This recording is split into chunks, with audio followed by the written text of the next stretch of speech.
मित्रांनो, या मैदानाच्या आता सध्याच्या घडीची काय अपडेट आहे, ह्या मैदानाच्या ऑनलाईन नोंदी किती झालेल्या आहेत, काय सगळं आहे हे सगळं आपण महाराष्ट्राचा बुलंद आवाज प्रसिद्ध समालोचक सुनील मोरे सरकार यांच्याकडनं जाणून घेणार आहोत. मोरे सरकार, पहिल्यांदा नमस्ते. नमस्कार. काय सांगाल, आज दिनांक आहे 18 जून, काय सध्याची स्थिती आहे नोंदीच्या संदर्भातली? सध्याची स्थिती बैलगाडी मालकांना आपण आवाहन केलं होतं.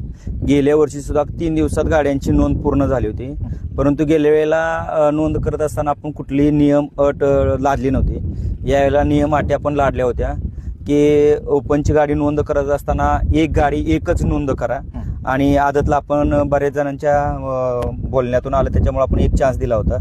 त्यामधून रात्री आदतची गाडी रात्रीच फुल झालेली आहे. आपण 1000 एकच गाडी नोंद घेणार होतो, परंतु आदतची 1100 गाडी नोंद झालेली आहे आणि ओपनची 1001 आत्ता याच्या क्षणाला 1001 गाडी बरोबर नोंद झालेली आहे. ओपन 1001 फुल झाली आणि आदतची